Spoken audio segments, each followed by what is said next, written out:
My name is Wes Moore, and back in December of 2000, the Baltimore Sun announced I'd received the Rhodes Scholarship and wrote a piece on my life. The article talked about my childhood and described some of the difficulties I'd encountered while growing up. One of those difficulties was losing my father when I was 3 years old. One day, he contracted a rare illness that killed him within hours. I watched helplessly as he died in front of me. My mother did her best raising us on her own. But before I was even a teenager, I became disillusioned with school and getting into trouble in my neighborhood. At great expense and taking a huge financial risk, my mom sent me to a military school she'd heard about. I ran away 5 times before giving it a chance. It was there that I found a greater sense of purpose. But in Baltimore, there was another Wes Moore who was failing. The year the Baltimore Sun reported on my life, they also ran a series of articles on his life. The other Wes Moore was living in the same area of Baltimore, around the same age, we shared the same name, and we both grew up with single mothers.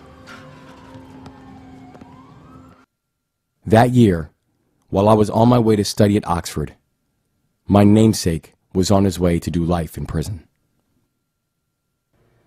Years later, after our return from Oxford, I was haunted by the sharp contrast and the eerie similarities between my story and the other Wes Moore. I reached out to Wes and began writing him, then visiting him in prison, trying to learn more about him. I wanted to know, what were the differences between us? What happened in each of our lives that caused 2 dramatically different fates? What I discovered was this: the chilling truth is that his story could have been mine. The tragedy is that my story could have been his.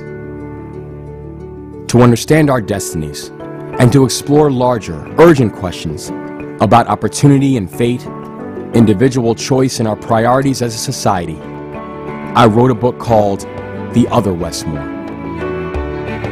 What impacted me most about the book is that there's 2 people with the same name who lives in the same neighborhood but went through a different direction in life because of choices they both made. Both were searching for help, both had the same opportunities. The author took the help, but the other Wes Moore didn't. The reason why I was so connected to Wes Moore's book was because and I've never been a fan of reading at all. It talks about how two of the same people can live in the same neighborhood, and it just depends on the decisions you make and the opportunities you get to make it somewhere with your life and do something with it. Very good story. It's about overcoming all obstacles in your way, and how anyone, no matter where you live or where you're from or what people think about you, you can achieve your goals and become great.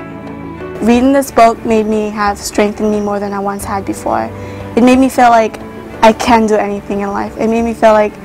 After reading this, all the times that I doubted myself, oh, I'm not going to make it in life, no, I'm not going to do this.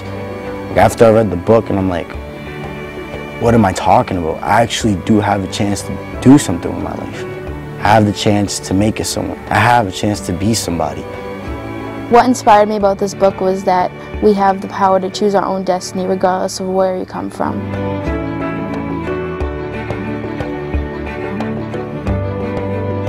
And it's kind of like a lasting effect, you know what I mean? It's not just like you read the book and then for a week or 2, you know what I mean, you think about the choices you make or whatever.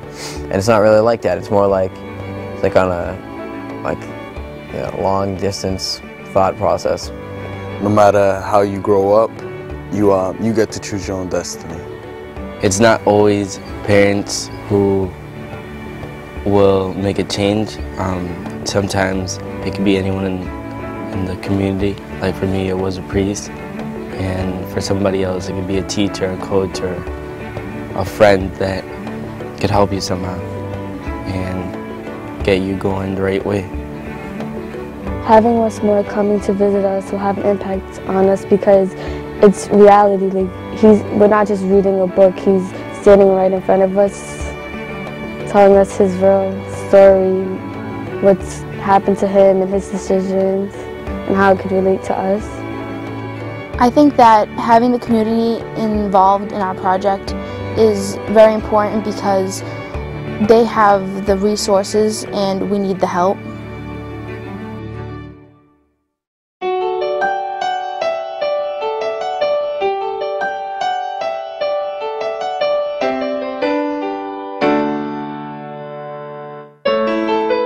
Having a vision for something bigger matters. I know how different my life could have been. And I know that because I know a lot of the cats who I grew up with, their lives are a whole lot closer to Wes's than they are to mine right now.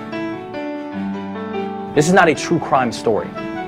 This is not something that's meant to cast some revisionist history about what happened. This is not meant to reopen cases. This is not meant to cast judgment on sentencing. But it's meant to keep people from ending up in Wes's situations ever. One thing I try to be very clear about, I don't want to necessarily tell people what to think. I'm just asking them to think. As you're going through life, think about how your life could go in completely different directions based on the things that you decide today and the things that you decide to do every day and what you decide to make your habits. And that became the motivation behind this whole point. That became the motivation behind this whole project. And this was a very difficult process because it forced me to ask questions that I never asked before. It forced me to dig deeper into my life in a way that I never thought I would ever have to. The chilling truth is that his story could have been mine, and the tragedy is that my story could have been his. Had it not been for those folks who helped me understand that, had it not been for those people who helped usher me into manhood in the way that they did, things could have been very different. I didn't want it to just be a book that people read, but I wanted it to be a larger call to action. The whole point was to actually have a conversation and to talk about the realities of not just these two boys, but the realities of all of us. There's nothing more important than when you think back on your life, the fact that you made your life mean something. Wes's fate is sealed. The question I wanted to ask was, why was Wes's fate sealed long before February 7 of 2000? The biggest gap that we have in our society isn't necessarily the education gap or the technology gap, but it's the expectation gap. How do we help people think differently about their lives, and how do we think differently about the lives of others? That is the key hurdle that we've got to get over, because once we get over that, everything else is just details. I am Wes Moore. I am Wes Moore. I am Wes Moore. I am Wes Moore. I am Wes Moore. I am Wes Moore. I am Wes Moore.